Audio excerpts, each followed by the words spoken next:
Сәлеметсіздер ме, балалар? Бүгінгі сабағымыздың тақырыбы қазақ архитектурасының даму тарихы, зат есім.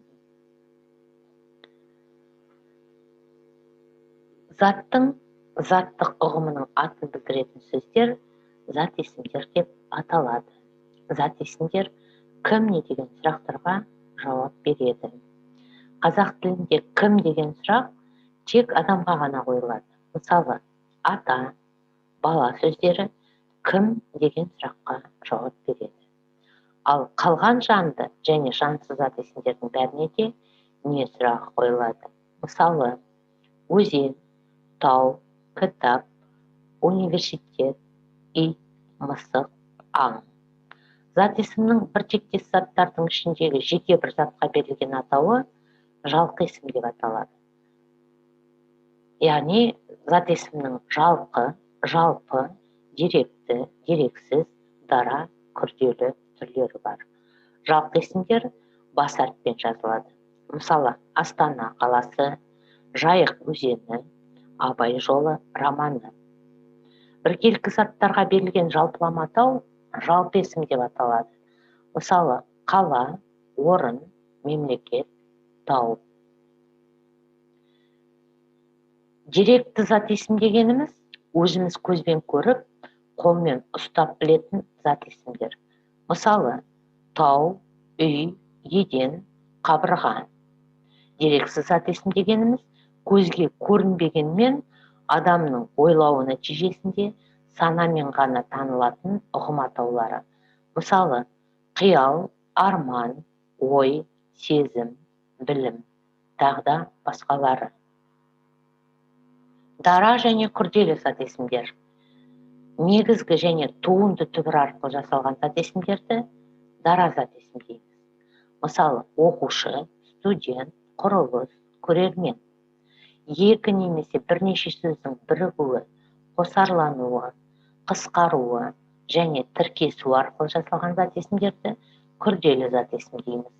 Мысалы, еңбекақы, аяқ киім, мектеп директоры, екібастұз, ата-ана, ауыл аймақ, Арал теңізі, мәдениет үйі, Қазақстан Республикасы, Батыс Қазақстан аграрлық техникалық университеті. Бүгінгі лексикалық тақырыбымыз қазақ архитектурасының даму тарихы. Сөздікпен таныстырамын. Кіреберіс, вход, бағана, столб, күмбез, купол, үңгір, пещера, қоныстану, поселиться, ошақ, печь, қола дәуірі, бронзовый век. Мәтінді оқып шығамын, сіздер де менімен бірге қосылып оқып отырыңдар. Қола дәуіріндегі кешендер тас тақталармен тікбұрышты етіп қоршалды. Кіреберісте галереялар салынды, төбесі бағаналармен жабылды.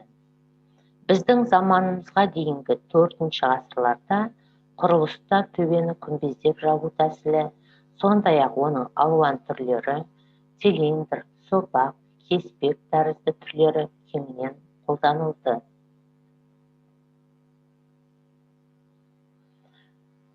Екінші кезеңде орта ғасырлардағы кешендердің құрылысы өзгерді. Ежелгі бекініс қалалар бекініс үйлерге, одан кейін бекініс қамалдарға айналды. Қамалдардың айналасына немесе бір жағына Орта Азияда Шахристан деп аталатын қалалар салынды. Олар бірнеше қорғаныс дуалдармен қоршалды. Шахристанда негізінен діни ғимараттар, базарлар, ақсүйектердің, әкімдердің, ірі қолөнершілер мен саудагерлердің тұрғын үйлері тұрғызылды.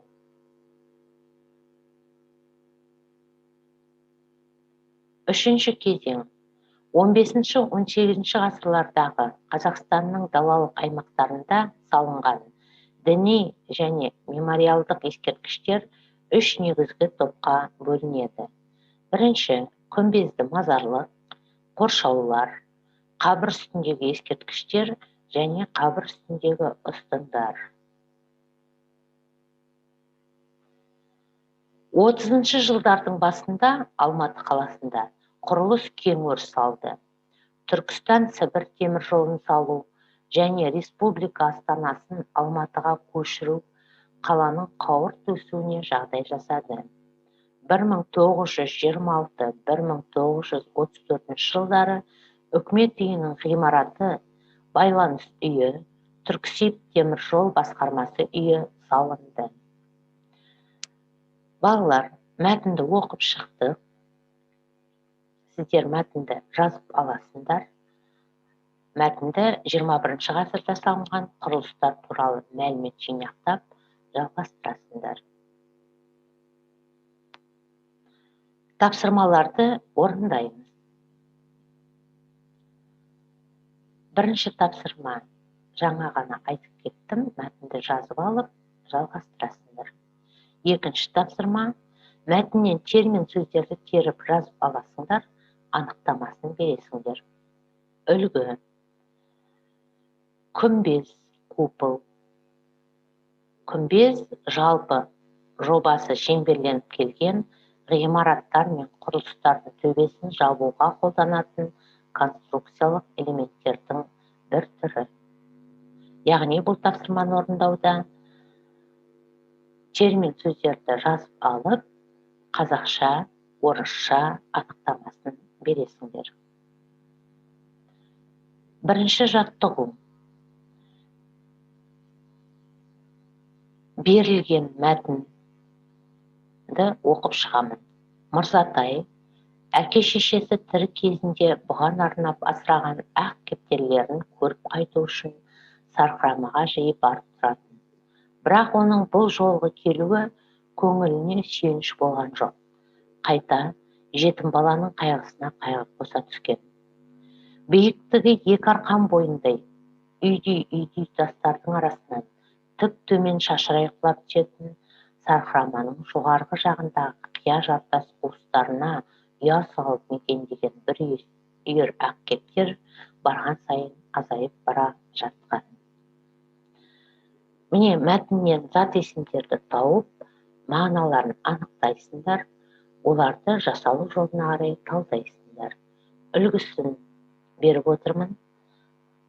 Мырзатай, тұлғасына қарай туынды, құрамына қарай күрделі, мырза, тай.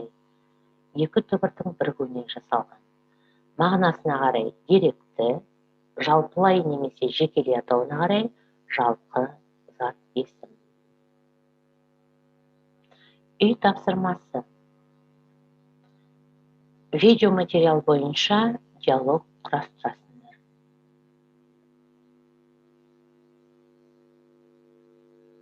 Қазақстан аумағында 25 мыңнан астам тарихи сәулет ескерткіштері бар.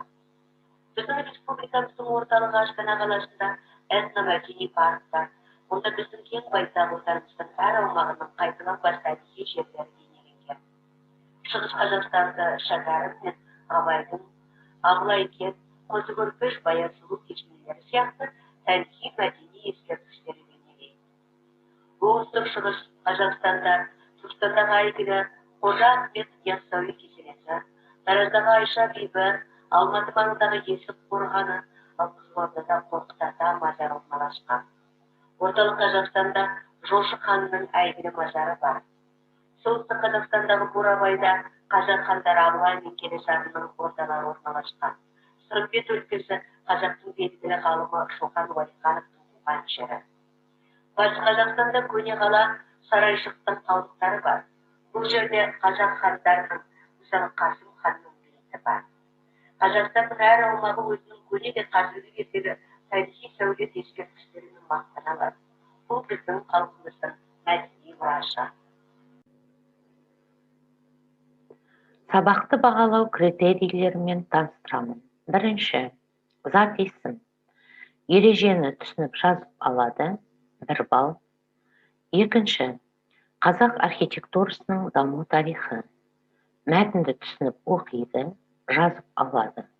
21 ғасырда салынған құрылыстар туралы мәлімет жинақтап жалғастырады. Үшінші, екінші тапсырма. Мәтіннен термин сөздерді теріп жазып алады, анықтамасын береді. 1 балл. Бірінші жаттығу. Берілген мәтіннен зат есімдерді тауып, мағыналарын анықтайды, оларды жасалу жолына қарай талдайды. 1 балл. Үшінші тапсырма. Видеоматериал бойынша диалог құрастырады. Міне балалар, сабағымыз аяқталды.